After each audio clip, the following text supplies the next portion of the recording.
अब अगर आप कुछ सुनना चाहते ही हैं तो देखिए, बस इतना समझ लीजिए, बचपन से जितनी बार मैं महाराज जी से मिला हूं उतनी बार कुछ बोल नहीं पाया। हमेशा चुपचाप बैठ करके, जैसे ये छोटे बच्चे बैठ करके देखते हैं ना, उस प्रकार से खाली ग्रहण ही किया। जैसे महाराज जी कहते हैं कि जब किसी को बहुत भूख लगी और उसके सामने खाना रख दिया जाए तो उसको सोचने की भी फुर्सत नहीं होती, वो बस अपना पेट भरने पर ध्यान देता है। इसी तरह से हम बालक थे, बच्चे थे, कुछ अधिक विचार भी नहीं था, बस सहज अनुराग था। महाराज जी को पहले से गुरु स्वरूप में मानते थे और बस देखते थे, उनके मुख को देखते थे। सांस्कृतिक कार्यक्रम होता था, कुछ समझ में नहीं आता था, फिर भी उनके मुंह को देखते थे, इसी में रस मिलता था। अतएव वो रस क्या होता है, कैसे मिलता है, उसकी परिभाषा यही है कि भाव रस भाविकावति प्रियताम यदि कुतोपि लभ्यते तस्य मूल्यमपि लौल्य में कलम। जिसके भीतर उस रस को पाने की परम व्याकुलता हो जाए, खरीदने की परम व्याकुलता हो जाए, तो मैं ऐसा मानता हूं कि उसी व्याकुलता के आधार पर महाराज जी ने सत्संगियों को वो रस दिया और उसी व्याकुलता को उत्पन्न करने के लिए मैं यहाँ आया। और महाराज जी ने जितना प्रयत्न किया वो उसी व्याकुलता को उत्पन्न करने के लिए किया। अतएव आप लोगों से यही प्रार्थना करूंगा कि महाराज जी अगर आपके सामने आ भी जाए, फिर भी ये मत समझिएगा हमारा काम हो गया बस खत्म।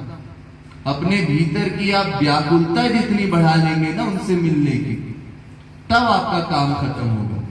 बरका आपके साथ 24 घंटा भी महाराज जी बैठे रहे तो आपका काम नहीं बनेगा। ये वियोग जो खराब लगता है भक्तों को शुरू में, ये बहुत आवश्यक है।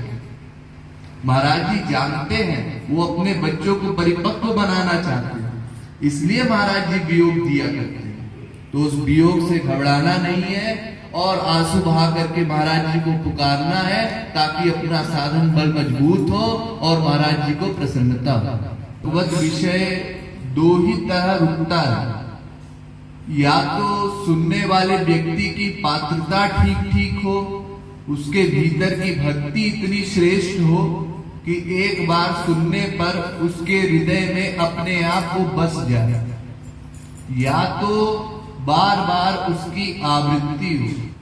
शास्त्रों का उपदेश है आवृत्ति रसकृत उपदेशा, रसिकों की बातों को बार बार सुनना चाहिए, बार बार उसके बारे में सोचना चाहिए, चिंतन मनन करना चाहिए, ये बहुत आवश्यक है। और इसी के साथ उन्होंने किस समय किस लीला में हमको क्या संदेश दिया, ये भी हम समझने में हर बार असमर्थ होते हैं। कभी कुछ समझ में आता है, कुछ दिन साधना करने के बाद फिर कुछ समझ में आता है, क्योंकि खग ही जाने खगी कर भाषा, और रसिक संत ही दूसरे संत की बातें समझा सकता है, उसकी लीला का रहस्य समझा सकता है। अतएव महाराज जी क्या पर्सनैलिटी थे, इसका ठीक वर्णन कोई शब्दों में कर नहीं सकता, ये अपने अपनी भावना पर डिपेंड करता है। और इसी प्रकार से आप लोग जो संकीर्तन करते हैं, वो संकीर्तन करना हम लोगों का कर्तव्य है, हम लोगों का धर्म है। एक यही सहारा है हमारे पास जो हमको महाराज जी से जोड़ता है। इसी के कारण हम महाराज जी के सत्संगी कहलाते हैं, क्योंकि हम कीर्तन में आते हैं। लेकिन कीर्तन में बैठने पर अधिक रस तब मिलेगा जब हम तत्व ज्ञान अपना पक्का करेंगे। थ्योरी का ज्ञान जब पक्का हो जाता है तो अपने आप भगवत प्रेम बढ़ता है। इसलिए महाराज जी के प्रवचन निरंतर सुनना और उनके सिद्धांतों को बार बार सुनना बहुत आवश्यक है। इसीलिए मेरा यहाँ आना हुआ है। अपना अंतःकरण हम जितना शुद्ध कर लेंगे उतना ही भगवत मिलन का या गुरु मिलन का रस हमको मिलेगा।